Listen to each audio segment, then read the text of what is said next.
Alors, c'est une vidéo au coup de gueule. Hier soir est passé sur France 3 télévision un reportage contre, je ne vais pas dire sur Mohamed VI, le roi du Maroc, mais contre Mohamed VI. C'est pas un reportage d'information, c'est carrément de la propagande anti-quelqu'un. C'est scandaleux parce que c'est un reportage commandité par très probablement le gouvernement français. On sait très bien que M. Hollande ne s'entend pas avec Sa Majesté le roi Mohamed VI du Maroc, et donc on a eu toute une ribambelle de diffamation, de saloperies en tout genre sur le Maroc et sur Sa Majesté. Alors j'ai décidé de sortir de mes gonds et de ma boîte et de vous révéler que j'y vis moi-même depuis 9 ans au Maroc. Hein, voilà. Et que j'ai pas honte de le dire. Je n'avais jamais rien dit parce que je ne voulais pas attirer tellement l'attention sur moi par rapport justement au fait que j'habitais dans ce pays. Mais là, je trouve que c'est tellement scandaleux et c'est tellement honteux de la part de la France de faire cette campagne de déstabilisation, parce que c'est une campagne de déstabilisation du Maroc. Maintenant que le système a déstabilisé tous les pays arabo-musulmans pratiquement, sans exception, il ne reste plus que l'Iran, le Pakistan. Je crois que ce sont deux pays qui vont être difficiles à déstabiliser. Voilà, bon, une partie des Indes. Hein. Ouais, il y a quand même du monde. Hein. Au Pakistan, ils sont 800 millions, en Iran, ils sont 400. Là, on arrive à plus d'1 milliard de personnes. Plus dur. Hein. Mais depuis le 11 septembre, ils ont quand même déstabilisé l'Irak en tuant des centaines de millions de victimes innocentes, des enfants, des femmes, des familles, des foyers entiers. C'est des centaines de milliers, pour ne pas dire des millions de morts, hein, que les États-Unis ont fait en Irak. Hein. En Syrie, c'est une boucherie, on a tout rasé. Quand je dis on, je dis on les Occidentaux, parce que je suis un occidental, j'ai pas honte de le dire, j'ai honte de l'être, par contre, de temps en temps. Même si je suis fier de défendre certaines valeurs, hein, des valeurs françaises qui me tenaient à cœur avant que la France disparaisse. On a détruit l'Afghanistan, ce qu'il y en avait en tout cas. Le Liban, on l'a rasé, on l'a reconstruit, on l'a re-rasé, on l'a reconstruit. Dès qu'ils ouvrent leur gueule, on les rase. La Tunisie, foutu en l'air. L'Égypte, foutu en l'air. La Libye, parlons-en. Il n'y a plus rien, ils ont poncé dans les coins. Bon, évidemment, c'est des pays où il y a du pétrole, hein, tout ça, hein, sauf la Tunisie, mais l'Égypte, j'ai des amis qui reviennent d'Égypte, là, ils sont partis 6 jours, et ils étaient 17 dans la vallée des rois. Voilà. Le pays, ils étaient, je crois, une vingtaine de personnes à Karnak, qui est un site égyptien où il y a environ 5000, 7000 personnes par jour, normalement. Ils étaient 20. Hein. Savoir que le tourisme en Égypte était la deuxième source de revenus du pays. Un pays que je connais bien, les Égyptiens sont des gens adorables, et voilà, on a détruit l'Égypte, on a détruit le tourisme dans ce pays, qui est un pays extraordinaire. Bon voilà, la Libye, qui était le pays qui avait le plus haut niveau de revenus africains, a dégagé, terminé. On a foutu des islamistes à la place, enfin des terroristes, hein, pour être plus précis, parce que c'est pas des islamistes, c'est des terroristes. Bon, il faut savoir que tout ça, hein, Saddam Hussein, Kadhafi, c'était des agents de l'Occident. Il faut le savoir. Il faut savoir que Saddam Hussein a été armé pendant des années par la CIA. Des années. Saddam Hussein a été armé par la France pour faire la guerre contre l'Iran. Hein, l'Iran qui elle-même était armé par la Russie, donc c'était une guerre par correspondance, si vous voulez, entre le bloc Est et le bloc Ouest. Et puis le jour où M. Saddam Hussein, qui était un débile mental aussi, lui, s'est permis d'aller attaquer le Koweït, hein, parce qu'on finissait par plus lui donner ce qu'il demandait, et voilà, on l'a laissé au pouvoir en 90, hein, suite à ça, faut pas oublier. Hein. Et puis finalement, on a décidé de lui faire payer l'histoire du 11 septembre, alors qu'il n'y était strictement pour rien. Vous rappelez-vous de l'histoire, on a dit que l'Irak détenait des armes de destruction massive. Il s'avère aujourd'hui que c'était un mensonge. Hein, et on a tué des centaines de milliers de femmes et d'enfants innocents, des familles entières, sur un mensonge. N'oubliez pas. Ceux qui nous disent qu'on est des tarés, nous, les partisans de la théorie du complot, Est-ce que c'est une théorie, là, ce que je suis en train de vous dire? Nous, quand on a dit en 2001, ils vont aller tuer Saddam Hussein, ils vont aller déstabiliser tous les pays qui sont autour d'Israël, parce que tout ça, c'est pour travailler pour le Grand Israël, hein, c'est le Grand Israël qui veut tout ça, c'est tous les pays qui sont autour d'Israël qui sont déstabilisés, c'est bizarre, ça vous paraît pas étrange? Bah, regardez la carte du Grand Israël, faites une recherche sur Google, la carte du Grand Israël, vous allez comprendre que le Liban, la Jordanie et l'Arabie Saoudite sont les prochains sur la liste, hein, que la Syrie en faisait partie aussi. Donc voilà. Et tout ça pour dire quoi? Tout ça pour dire que sur des mensonges, hein, on a tué des centaines de milliers d'innocents. Et nous, les théoriciens du complot, c'est un complot, vous trouvez qu'on est des théoriciens? Vous trouvez qu'on est des allumés? Quand on disait ça en 2001, vous trouvez que c'était une théorie? Vous trouvez que c'était une théorie, sincèrement, entre nous? On ne les a pas tués, les gens, là? Il n'y a pas eu des milliers et des milliers et des milliers de morts, là? Sur un mensonge? Certes, il y a eu un attentat aux États-Unis sur le 11 septembre, on ne dit pas l'inverse. Mais Ben Laden, il ne faisait pas partie de la CIA. Expliquez-nous pourquoi vous êtes allé tuer des centaines de milliers d'enfants en Irak. Hein? Et aujourd'hui, vous voulez déstabiliser quoi? Les deux derniers pays du Maghreb qui sont stables? Les deux derniers pays arabo-musulmans où il y a la paix? Parce que Kadhafi, lui aussi, il a financé Sarkozy en 2007, tout le monde a oublié déjà ça. Lui aussi, c'était un agent. Hein? Et puis le jour où il a décidé de faire une monnaie africaine basée sur l'or, une monnaie or, hein, et est indépendant, que l'Afrique est une monnaie indépendante, on l'a dézingué. Hein? C'est uniquement pour ça. Hein? Ah, personne ne sait ça. Hein? Donc voilà. Hein? Et aujourd'hui, on veut déstabiliser le Maroc, on commence à dire du mal du roi du Maroc. Il ne faut pas oublier que c'est le Maroc qui nous a aidé à choper les salopards des attentats du 13 novembre. Il ne faut pas oublier ça quand même en France. Que sans les systèmes de renseignement marocains, on ne saurait toujours pas où ils sont. Parce qu'il paraît qu'on n'est pas foutu en France de tracer des terroristes français. Hein, les mecs qui partent faire le djihad en Syrie puis qui reviennent, il paraît qu'on n'est pas capable de les tracer. Mais les Marocains, eux, savent très bien les tracer. Parce que tous les mois, fréquemment, ils arrêtent des groupuscules terroristes et ils les arrêtent.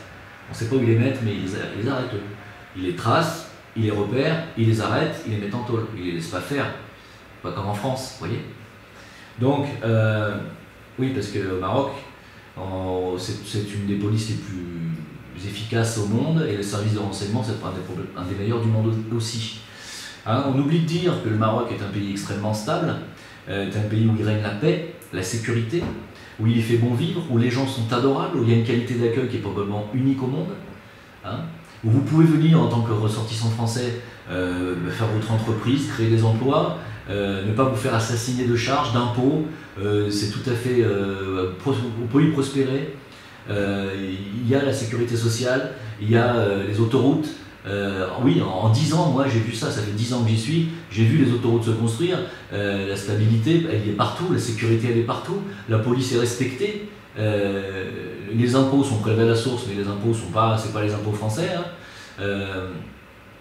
Les services de renseignement, je l'ai déjà dit, les jeunes entrepreneurs marocains ont des aides fiscales, ils sont poussés à faire de la création. Hein, il y a eu l'achat du TGV, il y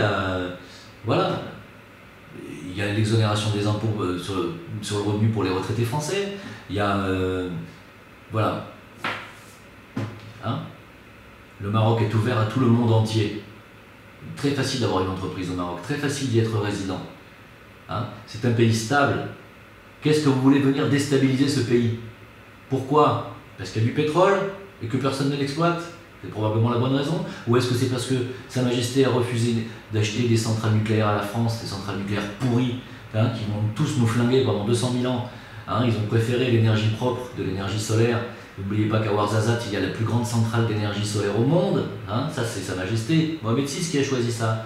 Hein, que les femmes aujourd'hui, les femmes qui divorcent maintenant ont le droit à avoir des pensions. C'était pas le cas avant. Ce pays progresse, il y a du progrès dans ce pays, du progrès social. Alors pourquoi venir emmerder un pays qui est stable? Parce qu'il y a du pétrole en dessous. L'Algérie, alors l'Algérie, il y a du gaz, il y a du pétrole. Alors l'Algérie est un pays fermé, contrairement au Maroc. Le Maroc est un pays très ouvert. Hein. Moi je suis écœuré, voilà. Écœuré. Voilà. Parce que le Maroc est probablement une des 2 ou 3 destinations au monde où vous pouvez y prospérer en toute sécurité et vous avez en plus une qualité de vie exceptionnelle. Voilà. Donc, Ben voilà, j'espère que ça va pas aller plus loin. En tout cas, il est prévu, d'après ce que disent certains experts, que ces deux derniers pays du Maghreb soient également déstabilisés. Donc il va falloir s'attendre à des choses affreuses, peut-être des attentats qui vont passer dans des valises diplomatiques, dans celle de M. BHL, qui vient souvent par exemple, ou peut-être celle de M. Jacques Lang, on ne sait pas, c'est des personnes qui viennent très souvent au Maroc. Hein, est-ce que dans leur valise diplomatique, il va y avoir des choses qui vont passer et puis qui vont exploser? Hein, c'est sûr que le jour où il va se passer des attentats ici, tous les Français vont se tirer, tous les investisseurs étrangers vont se barrer et le pays sera livré à lui-même. Voilà, ça c'est sûr. Et le jour où le pays sera livré à lui-même, il sera certainement beaucoup plus facile au système encore de le déstabiliser davantage. Voilà. Moi je voulais passer ce coup de gueule parce que c'est une honte de la France, de la part de la France, c'est un coup de poignard dans le dos. Et franchement, si je pouvais demander ma nationalité marocaine et déchirer mon passeport français, aujourd'hui je le ferais. Voilà. Là j'ai vraiment honte d'être français. Vraiment. Enfin, j'ai vraiment honte d'appartenir à cette France-là. Voilà, en tout cas. Je suis fier d'être français pour les valeurs qu'elle véhicule dans le monde, pour les lumières, pour tout ce qu'on veut au niveau de la pensée et au niveau de la recherche scientifique, etc. C'est vrai que ça peut rendre fier, mais quand on voit un gouvernement pareil, quand on voit une politique pareille, que ce soit étrangère ou interne, c'est une honte. Voilà. Alors vous me demandez de faire des vidéos sur l'actualité, mais l'actualité, elle suit son cours, l'actualité. Ils veulent détruire le pays. Est-ce que vous avez compris? Alors, vous êtes de plus en plus nombreux à comprendre, puisque vous m'écrivez, c'est vrai, tu avais raison, il y a 3 ans, tu as pris pour un guignol. Aujourd'hui, on se rend compte que, bah oui, effectivement, il vaudrait mieux que la France quitte l'Europe. Primo, la France ne pourra jamais quitter l'Europe parce qu'elle en fait partie géographiquement. Il faut qu'elle quitte l'Union européenne, hein, celle dans laquelle Sarkozy nous a mis de force, alors que le peuple français avait dit non. On ne veut pas y rentrer au référendum de 2005. Ben malgré tout, M. Sarkozy est là à faire le guignol alors qu'il devrait être en prison. Il devrait se balader au bout d'une corde où il devrait remettre la guillotine pour ce mec. Là, je suis pas content. Donc voilà, on nous a mis de force dans une Union européenne dirigée par des voyous, une mafia financière américaine, hein, qui n'est pas des gens représentés par des gens élus par les peuples européens, ce sont des gens placés par les banques américaines, notamment la Goldman Sachs. Renseignez-vous. Nous sommes dirigés, nous, la France, et notre gouvernement, par des guignols qui sont placés par la Goldman Sachs, la plus grande banque américaine. Voilà. Vous le savez ça ou pas? Ils veulent détruire la France. Est-ce que vous avez compris? Maintenant, vous êtes de plus en plus nombreux à comprendre, mais est-ce que cette information circule? Voilà. Donc, évidemment, les gens vont dans la rue, ah bah oui, 49.3, il va nous placer une loi, une réforme du travail, machin, etc. Oui, on en a marre. Les gens en ont marre, tout simplement. Les entrepreneurs français sont submergés de charges, ils ne peuvent pas s'en sortir, c'est impossible, il y a trop de charges. Pourquoi? Parce que la France est en faillite.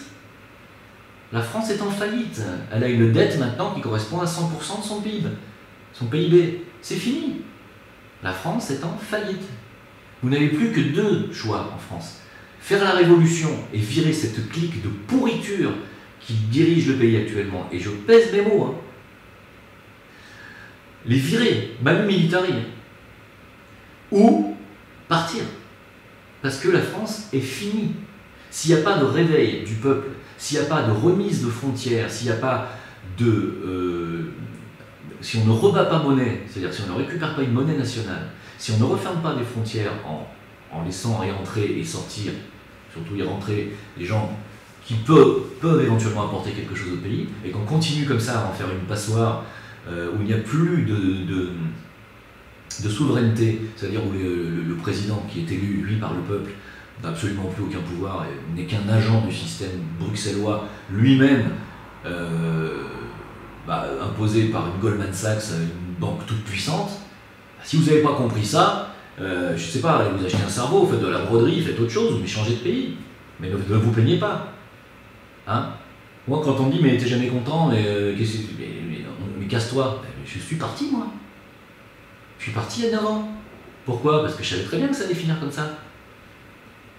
Dans mon secteur d'activité, moi qui suis un prestataire de services dans la musique, dans tout ce qui est l'événementiel, si vous voulez, hein, j'ai vu la région PACA mourir d'année en année.